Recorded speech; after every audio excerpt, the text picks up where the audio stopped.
These little beauties are just part of what I have made with the Cat's Cradle tool. It's one of the Creative Grids tools. And listen, I really, really like this. I have made a bunch of these samples. I'm going to show you at the end. They are beautiful. But this was a really interesting one to go through. I enjoyed it a lot. The Cat's Cradle tool tells us how to make the little Cat's Cradle unit. And then 4 of those units make up a larger quilt block. So to start with, I'm going to pull this piece of batting over here just to lay the tool on, since it's clear, and we might zoom in on this a little bit. The tool has lots of different sizes. You can choose what size you want. I'm choosing the largest size, and it gives me the dimensions and the number of pieces I need to cut for this unit. And so for the size I chose, I need one large rectangle. This is a 5 by 6, I think. A smaller rectangle, and then 2 small squares. Two medium rectangles, 2 small squares, 1 larger rectangle. It's pretty easy to do, and this tool comes in handy a lot throughout the process.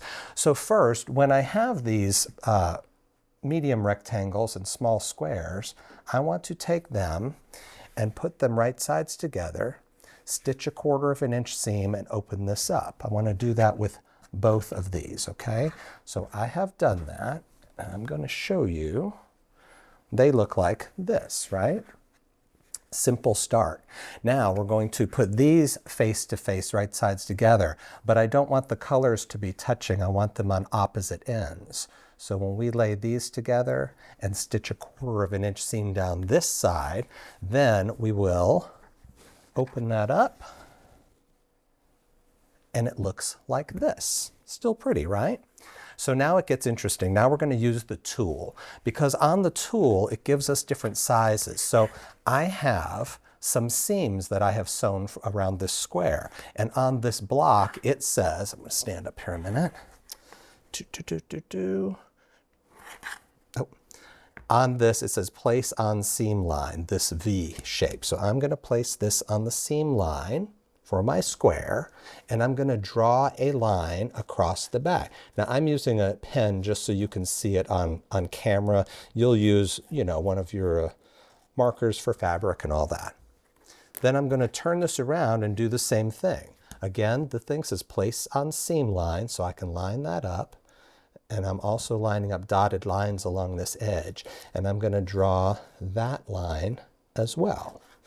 These are going to be stitching lines. Stitching to what? Well, stitching to this. So we're going to, let me take my next sample for you. We are going to lay this piece right sides together on top of our larger square. So when I do that, we're going to stitch down each of these lines, okay? Easy enough to do. I have done that here, and I'm going to cut this apart, but first I want to show you. If I pull this back, this in essence is the Cat's Cradle unit right here.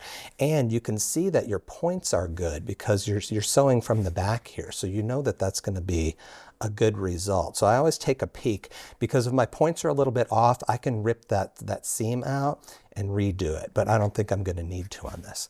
So the next part, and where this comes in handy, there's two schools of thought on this. I'm going to take the edge of the trim tool, and it says 1/4 inch seam allowance. I'm going to line it up on my stitching line, and I'm going to cut that off, all right? Then I'm going to reverse this and do the same thing. Now, when I did this part, I was like, well, let me see. I know I can trim this fine, but the only bit of waste is this little bit right here. I would be okay to live with that, so in the future and on future ones, I might just decide to just cut this in half and not worry about the 1/4 inch. I mean, which is fine, and you can do that. So when you do that and you open these up, here is our Cat's Cradle shape, right? But we haven't trimmed the unit yet. And this tool is great for that as well. So I'm going to, here's my next one. This one is ready to be trimmed. So also on the tool, I'll bring this back, are these lines here for where our square ends up. And I chose the largest square, so I'm going to line this square up with the L shape of my actual square, okay? So when I do that, I'm also watching a dotted line through the diagonal here because that's what we want to line up as well. So this looks pretty good. I would go ahead and trim that, and I will trim that. Okay.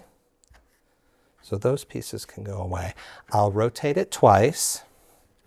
Same concept, only I don't have a square up in this upper corner now, but I am going to still use the diagonal line through the middle. And now you can't see because of my dark fabric. I have a diagonal line going down to this point. So it lines up pretty easily, just like that. And then I will trim those off. And this is the trimmed cat's cradle unit. You know, I did this is the simple version because I used a plain square, but you can use a half square triangle on this. And if you did, what you would end up with is kind of you'll have like a point, like part of a flying geese corner on this, which changes the look of everything. So what happens when we put all these things together? Well, we get some beautiful stuff. That's what happens. From the top-down camera, this is one of my favorites. And just to show you, you don't always have to choose white as that medium-sized rectangle. In this same design, I chose black. And black really makes these other colors pop. But I love the white just as much. And like I said, I did at least 4 different quilt blocks from this. This came from Cat's Cradle. This came from Cat's Cradle. This came from the Cat's Cradle tool. And then I decided to even mix it up further and put all my colors together and try these. So look at this. Look at all of these things. All of these quilt blocks came from this little unit. I've got plenty of action out of this thing, and I am glad that I did.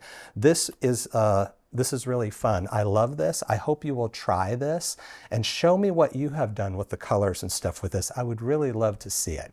I hope you will follow us on Facebook and subscribe to our YouTube channel. And as always, happy sewing.